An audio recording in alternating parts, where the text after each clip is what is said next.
इस पर तो ये कहूँगा कि हाय नरेंद्र मोदी जी, आपकी मोहब्बत उन बैकवर्ड मुसलमानों से। क्या कहा था उन्होंने हैदराबाद में? बीजेपी की एग्जीक्यूटिव कमेटी हुई थी यहाँ पर, मुसलमानों में जो पिछड़ा मुसलमान है, क्या मोहब्बत है मोदी जी पिछड़ा मुसलमान से। आपकी असली मोहब्बत तो एफिडेविट में निकल कर आ गई। आपने पिछड़ा मुसलमान को कह दिया कि वो क्या कहा आपने मैडम?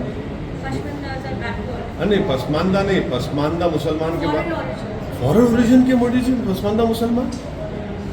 क्या मोहब्बत है मोदी जी आपकी पसमानदा मुसलमान से। हाय हाँ, पसमानदा मुसलमान देख रहे होंगे उसको कि पसमानदा मुसलमान है तो फॉरेन ओरिजिन का है। फिर राइट टू इक्वालिटी क्या है बताओ। फिर आप बताइए, भाजपा को बताना पड़ेगा कि 1950 प्रेसिडेंशियल ऑर्डर क्या वो रिलीजन के ऊपर बेस नहीं है? आप किस बुनियाद पर मुसलमान को क्रिश्चियन को एक्सक्लूड कर रहे हैं? वो तो राइट टू इक्वालिटी का खुला वायलेशन है। क्या देश के प्रधानमंत्री और उनकी सरकार भूल गई कि महात्मा गांधी ने इसी मसले पर क्या लिखा था अपनी उस वक्त की मैगजीन में, हरिजन मैगजीन में? आपकी मोहब्बत पिछड़े मुसलमान से, वाह क्या मोहब्बत है भाजपा की और मोदी की पिछड़ा मुसलमान से कि उनका ओरिजिन इंडिया का नहीं है, मगर आपको उनकी बड़ी फिक्र है। आप उनके लिए कॉन्क्लेव करेंगे। आपकी मोहब्बत, हमने तो पार्लियामेंट में मैंने कई स्पीचेस दी हैं जिसमें मैंने कहा कि 1950 प्रेसिडेंट ऑर्डर को ख़त्म करना चाहिए, ये रिलीजन न्यूट्रल होना चाहिए। सर आज ये भाजपा ने अपने बार एसोसिएशन ने भी जिस तरीके से कहा कि डोंट जज द जज, आप जिस तरीके से जज को जज कर रहे हैं वो सही नहीं है। नहीं, देखिए वो बोलेंगे ना क्योंकि वो नॉमिनेट किए। आपका तो एजेंडा है भाजपा का, जज को तो जजमेंट से जज करेंगे ना, इंडिविजुअल उनकी पर्सनली हम नहीं जज कर रहे। उनका जजमेंट उन्होंने दिया था, उस पर हम जो बोल रहे हैं। तो सर वो एक पर्टिकुलर इशू को लेके उनका जजमेंट था। तो इसी you are casting aspersions on complete his career or I am raising a question. I am raising a question about the independence of the Law Commission, which is supposed to be independent organization. Their main task is to give independent expert legal advice. In 2018, when Mr. Justice B.S. Chauhan was the chairperson, he said no need for UCC. He said abolish the Hindu undivided family tax rebate. आप क्यों नहीं accept कर रहे भाई उसको? एक report आ गई ना आपका, आप क्यों नहीं एक्सेप्ट कर रहे उसको? आपको पेट में हजम नहीं हुआ, आपका मकसद पूरा नहीं हुआ उसमें हिंदुत्व आइडियोलॉजी को इम्प्लीमेंट करने का, तो आपने फिर ये किया। तो इनको पूरा निकाल देना चाहिए, क्या करना चाहिए? आपकी क्या मांग है कि ये जो चेयरपर्सन है, जो मेंबर्स है, उनको रिप्लेस किया जाए या क्या करें? हम तो ये क्वेश्चन रेज कर रहे हैं। अभी सरकार इसका नोट ले या ना ले, मगर हम तो अपना क्वेश्चन रेज कर रहे हैं, पॉइंट्स हम उठाए। सर हिमाचल में भाजपा सरकार ने अपने घोषणा पत्र में जो है यूनिफॉर्म सिविल कोड बोल दिया ना? नहीं सर, हिमाचल पे नहीं, हिमाचल लॉ कमीशन का पर्पस ये होता है कि वो इंडिपेंडेंट लीगल एडवाइस सरकार को दे। और सरकार ये चाह रही है, मोदी सरकार, कि अपने हिंदुत्व के एजेंडे को वो लॉ कमीशन के जरिए इम्प्लीमेंट करवाना चाह रही है। दूसरी बात ये है कि जब चौहान साहब लॉ कमीशन के चेयरमैन थे 2018 तक, उन्होंने अपनी रिपोर्ट में कहा था कि हमारे देश में यूसीसी की ज़रूरत नहीं है। उन्होंने Hindu undivided family tax rebate के अबॉलिश करने का भी बात कही थी। तो ये इस चीज़ को याद रखने की ज़रूरत है। और उन्होंने जो बातें कही थी इंडिपेंडेंट था उनका ओपिनियन लॉ कमीशन। अब यहाँ पर जो लॉ कमीशन अभी कॉन्स्टिट्यूट किया गया है, जिसमें चेयरपर्सन जिसको बनाया गया है वो ऑनरेबल जज साहब कर्नाटका में हिजाब के जजमेंट जब दे रहे थे, हम तो उस जजमेंट में डिसएग्री करते हैं, हमने ओपन लिखा है। मगर उन्होंने कुरान की आयत को मिसप्रेजेंट किया, हदीस को आउट ऑफ कंटेक्स्ट लेकर वो जजमेंट दिया और कह दिया कि स्कूल जो है वो एक प्रिजन और मिलिट्री कैंप की तरह है। दूसरा, उसमें एक और जो मेंबर जिसको बनाया गया, वो जज साहब तो एक फिक्शन क्रिएट कर दी लव जिहाद का, जो बाद में गलत साबित हुआ। वो फिक्शन क्रिएट किए। ये लॉ कमीशन को एक इंडिपेंडेंट एक्सपर्टीज की ज़रूरत है, जो जूरिस्ट होना चाहिए। अब जो चेयरपर्सन ऑनरेबल जज साहब है और जो दूसरे जो जज साहब को मेंबर बनाया गया, वो उनका इस तरह की जजमेंट्स हैं। अब बताइए आप, तो ये तो खाली लगता है आपको कि फॉर्मेलिटी है, इनको बनाकर भाजपा अपने हिंदुत्व के एजेंडे को पुश करना चाहती है। मगर भाजपा को और लॉ कमीशन को याद रखना चाहिए कि आर्टिकल 29 राइट टू कल्चर एक फंडामेंटल राइट है। आप किसी से भी उसका कल्चर नहीं छीन सकते, जिसमें अल्पसंख्यक समाज, मुसलमान भी हैं, आदिवासी भी हैं और बहुत सार्वजनिक कल्चर है। तो ये अनफेटर्ड फंडामेंटल राइट है आर्टिकल 29, और भारत की खूबसूरती उसका प्लुरलिज्म है, और ये बेसिक स्ट्रक्चर का हिस्सा है प्लुरलिज्म। तीसरी बात ये है कि क्या ये अब जो भाजपा कह रही है यूनिफॉर्म सिविल कोड, तो क्या वो हिंदू मैरिज एक्ट को अबॉलिश कर देगी या फिर उसके एक्सेप्शंस को अबॉलिश करेगी? हाँ, और फिर ऐसा लग रहा है कि uniform civil code for Muslims और हिंदू कोड फॉर मेजॉरिटी होने वाला है। ये एक सवाल मैं कर रहा हूँ कि uniform civil code for Muslims होगा और हिंदू कोड फॉर मेजॉरिटी होगा क्या? ये भाजपा को बताना पड़ेगा। और हिमाचल प्रदेश में आप बोल रहे हैं कि यूनिफॉर्म सिविल कोड लेके आएंगे, तो सेक्शन 118 जो टेनेंसी एक्ट है, जिसमें कहा क्लियरली वो बोलता है कि कोई हिमाचल का जो आदमी नहीं है वो एग्रीकल्चर लैंड खरीद नहीं सकता, तो क्या आप निकाल देंगे उसको? ये चीज़ है। बट सर, ये जो कि बीजेपी उनकी आइडियोलॉजी, हिंदुत्व की आइडियोलॉजी, और किसने अपॉइंट किया उनको? तो वो भी लर्नर जजेस है ना सर। देखिए, सवाल वो नहीं है उनको किसने अपॉइंट किया, उनको सरकार ने अपॉइंट किया, उनका जजमेंट है।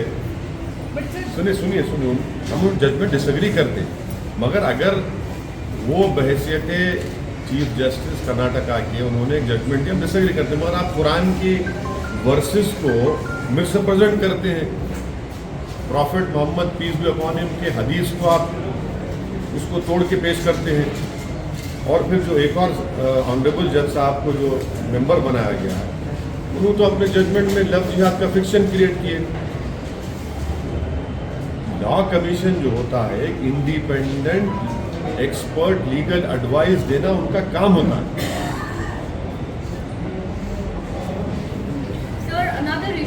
जो एमएलए है और कई सारे लोगों का टिकट काट दिया, तो क्या ये दर्शाता है सर?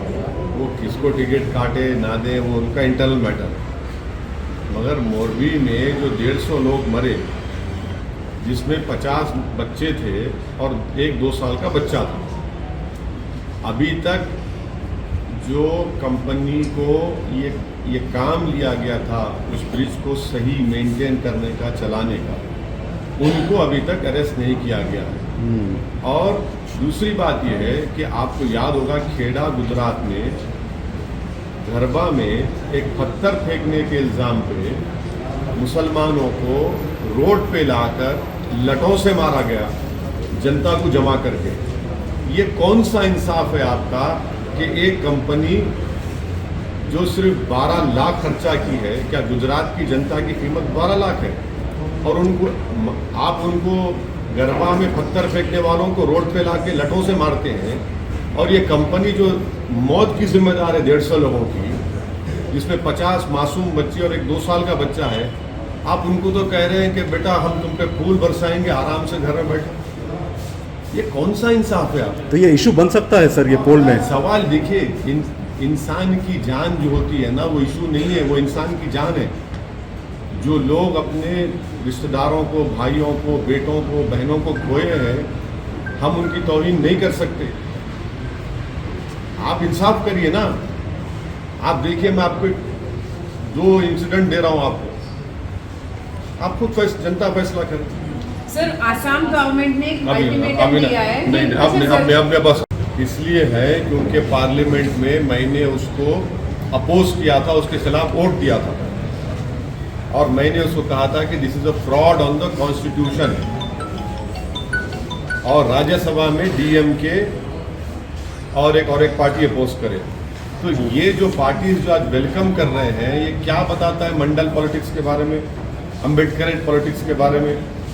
मेरा अपोजिशन इसलिए है, एक प्रिंसिपल के ऊपर है कि पुलिस की ब्रूटैलिटी कौन फेस करता है, एनकाउंटर किसका होता है, कौन पानी जब पीता है तो मौत के घाट उसको उतार दिया जाता है, किसको पीटा जाता है अगर कोई घोड़े पे बैठ के दूल्हा बन के जाता है, और कौन स्कूलों से एक्सक्लूड किया जाता है, किसके घरों को डिमोलिश किया जाता है।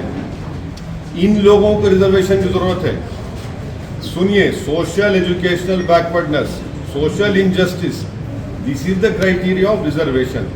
और मैं आपको कह रहा हूं कि आप पॉवर्टी को रिजर्वेशन बोल रहे हैं ना, हाँ।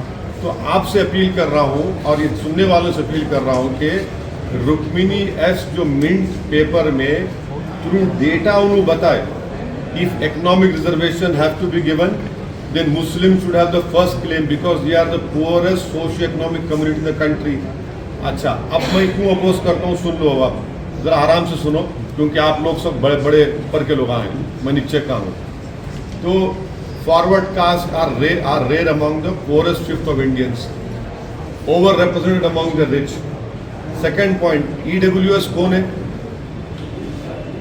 ईडब्ल्यूएस कौन है?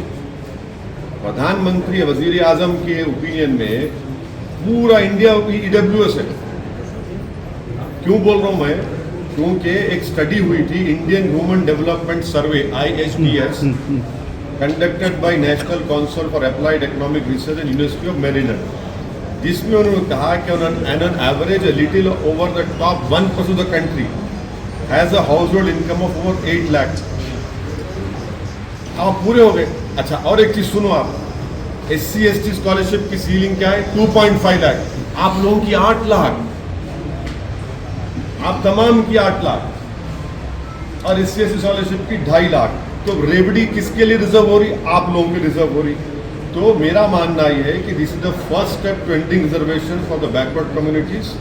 और आप पढ़िए सुप्रीम कोर्ट का majority judgment, paragraph 185, 187, justice J Pardiwala ने कहा, उन्होंने कहा I see this as the first step to ending reservation backward community. Majority judgment justice Pardiwala बोल दिए, लेकिन दिए भी तो ना। दिए ना सर, पास हुआ ना ऑर्डर। मेरी अम्मा सुनो, आपको मैं रिक्वेस्ट कर रहा हूँ, पैराग्राफ 185 to 187 पढ़िए आप, justice honourable justice J Pardiwala को। वो कह रहे हैं I see this as the first step to ending reservation backward communities. Modi सरकार इस पर क्या बोलती, बोलो? Do they agree with justice Pardiwala? अच्छा, और एक चीज, और एक पॉइंट सुन लीजिए, ये जो है ये EWS नहीं है, ये अपर कास्ट कोटा का है। वाह, गरीब नहीं है सर, अब ब्राह्मणों में गरीब नहीं है, रिक्शा चलाने वाले स्वीपर्स भी है सर। अच्छा, आपको मालूम है? अच्छा, सुन लीजिए, अब आपका जवाब मेरे को मालूम था आपको तकलीफ होंगी, अब आप सुन लीजिए। अब आप क्या बोलते हैं हिंदी में, सुनने की क्षमता रखिए। ठीक है, सुनने की। हाँ, तो क्या है ये? अब आप, मैं क्यों बोल रहा हूँ अपर कास्ट कोटा? इसलिए बोल रहा हूँ ये रिजर्वेशन हिस्टोरिकली कोई पॉवर्टी एलिवेशन स्कीम नहीं है। It is meant to right historic wrongs. Historic wrongs क्या है? जो कास्ट कम्युनिटी को शेयर नहीं मिला पब्लिक एम्प्लॉयमेंट में, education, political life, under representation of particular caste और कम्युनिटी। फिर आप आंसर क्या है? To right the wrong by increasing representation government jobs. अब आप बोलिए, अभी आप जिक्र किए अपर कास्ट का, क्योंकि आप है अपर कास्ट के माशाल्लाह। तो upper caste is over represented in government. पूरे मोदी कैबिनेट में पूरे अपर कास्ट है। अरे एग्जाम लिख के रिटर्न टेस्ट लिख के आए सर। अरे सुनो, आप सुनते जाओ। और एक चीज, 22.3% of country's higher caste Hindus own 41% of the country's total wealth. 22.3%। अब आप छिड़ के परेशानी बोल लिए, सुन लो बात, नहीं पूछना था आप ये। 22.3% of countries higher caste Hindus own 41% of the country's total wealth। और एक चीज, लोकसभा में लोकसभा में central government said that among secretaries and special secretaries, Lok Sabha में जवाब दिए कौन है भाई secretary special secretaries, only 6 belong to एससीज and STs. Out of 91 additional secretaries, the number of officers belong to SC and ST OBC are 10, 4. And out of 245 joint secretaries, the number of officers belong to SC, SC, OBC community are just 26 and 29. In Group A, the highest tier among these, the representation of SCs is just 12.86, STs by 5.64, OBC 6.84. किस में है ये? Group A में. And reservation कितना है इनका? एससीज का भी रिप्रेजेंटेशन 12.8 है, उनको रिजर्वेशन मिल रहा है 15%, एसटीज का रिजर्वेशन 7.5, उनका रिप्रेजेंटेशन ग्रुप ए में 5.6, ओबीसीज का रिजर्वेशन 16.88 और उनका रिजर्वेशन क्या है 27%। अब देखते जाओ आप। अच्छा, सेंट्रल यूनिवर्सिटी में कितने ओबीसी प्रोफेसर हैं? 313 में 9। हाँ, अब आप इसको क्या बोलेंगे, बोलो आप। तो इसीलिए हम बोल रहे हैं कि ये जो रिजर्वेशन गवर्नमेंट ईडब्ल्यूएस नहीं, अपर कास्ट कोटा रिजर्वेशन है ये, तो ये सब चीज़ें हैं। अच्छा, और एक चीज़, अब आप बोलते कि नहीं ये ऐसा नहीं है, उसको गलत है, न्यू सिस्टम विल नॉट। अच्छा, और एक बीजेपी क्या बोलती, new system will not affect reservation already in place. इसका एग्जाम्पल दो, how is it affecting? Recent recruitment notification October 2020 issued by Institute of Banking Personnel Selection, IBPS बोलते हैं उसको. As per notification, OBC, SC, ST quota has been reduced to accommodate the 10% EWS quota.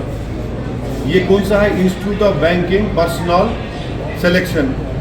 In effect, quota for OBC, SC and ST candidates have been reduced to 49.5 से 40% हो गया वो. While maintaining the open category tally at 50%. Effect नहीं हो रहा है sir, लेकिन basic सुनो, 50% को तो कहीं ये नहीं कर रहे।